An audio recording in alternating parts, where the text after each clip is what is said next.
Hello and welcome back to CinemaBurger. I'm Scott Berger and I bring you movie reviews from a different perspective. Today we're here to talk about the movie Capone, starring Tom Hardy as an older Al Capone. The movie takes place 10 years after Al Capone served his time in prison for tax evasion, and he is now suffering from dementia and neurosyphilis. So he's staying in Florida while his family's with him, and he is slowly losing his mind. Now, Josh Trank is the writer and director of Capone, and his previous work includes Chronicle and the 2015 Fantastic Four, which was a horrible bomb and the worst rated Marvel movie ever. So this is his first movie since then, and this is a better fit for him because it's smaller scale and it's works better in his favor. So Tom Hardy's Al Capone performance is interesting. He smokes a lot of cigars as the character, so he can barely talk. He speaks a lot of Italian. The makeup is decent. He's supposed to be 47, the character, even though he looks older, but the neurosyphilis ages him a lot, and his eyes are constantly bloodshot. Now, throughout the movie, Capone has a lot of flashbacks and there's dream sequences where you're not sure what's real and what isn't, and that makes for an interesting vibe. He keeps seeing himself as a younger person and reminded of his past violent crimes, and it's kind of like a way of torture for him. Also, the FBI is wiretapping him because they're trying to find where he hid his money that was never recovered. And there's at least $10 million missing. And even some of his family is trying to find it and get the information out of him. Plus, there's a subplot about an illegitimate son that he has, who's trying to call him, that comes into play more later. Tom Hardy's performance can also be frustrating at times because when he talks, he's so raspy and he talks like that, and it's very irritating to hear. But when he's not talking and just kind of walking around and reacting to things, that's when his performance truly shines. Just his facial expressions alone are just incredible.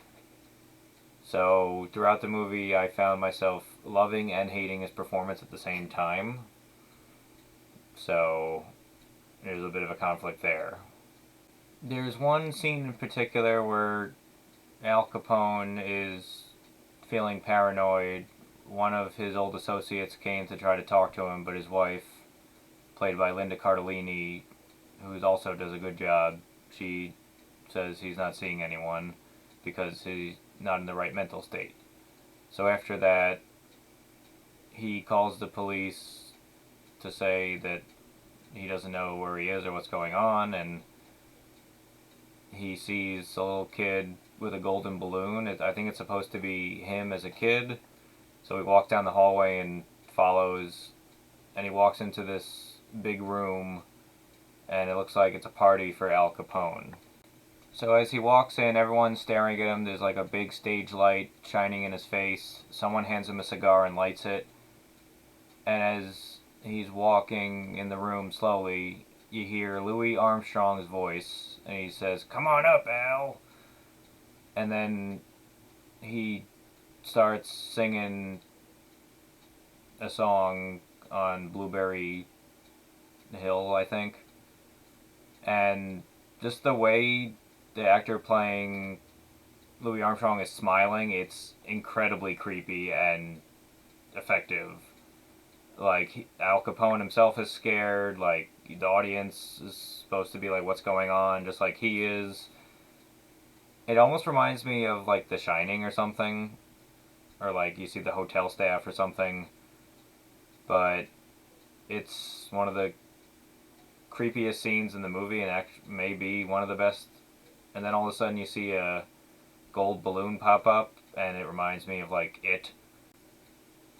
So Louis Armstrong goes back to playing the trumpet, and a bunch of balloons fall, and he's trying to follow the balloon, the gold balloon, and he walks into a bathroom and he sees his reflection and it's his younger self.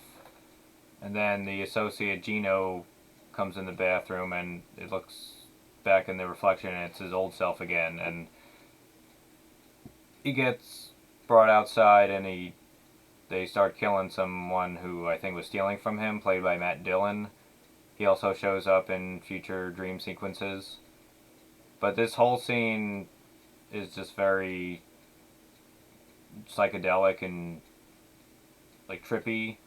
And then he realizes he's on the floor in real life. He was having, I guess, a stroke or something, and it was all a dream. But you're never sure what's real and what's not, like I said. There's a later scene where, after people were asking him about where his money was, he dug it up and then started shooting everybody.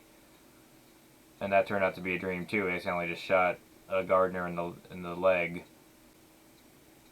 And even the FBI come back to interrogate him again, even though his lawyer says he's not of sound mind, and he really isn't. But at the end, his illegitimate son shows up and just sits with him, and he gets some sort of peace before he dies. So, I do recommend Capone. It is an interesting Tom Hardy performance. He always gets very much into his characters. You can actually see his mouth this time. You haven't been able to see that in a while. But his performance is also frustrating because of the way he talks and barely talks. I guess I would give this a 3 out of 5 burgers. It is worth a watch, but I can understand how the pace of the movie might turn off some people, but if you like some weird stuff, because later on into the movie gets weird and dreamy, then you should watch it. And Josh Trank does a good job directing and writing this movie. You always know what's going on once it's explained. But the audience is on the same page as the main character, Al Capone. And they give brief backstory of him in the beginning and at the end to what happens after. The movie was supposed to be in theaters, but due to COVID it was released digitally. It is on Amazon Prime right now. Yeah, I would check out Capone if you want to see an interesting performance from Tom Hardy. And if you, as an audience member, want to follow the main character as he slowly descends into madness. Alright, I've been Scott Berger, and I'll see you next time.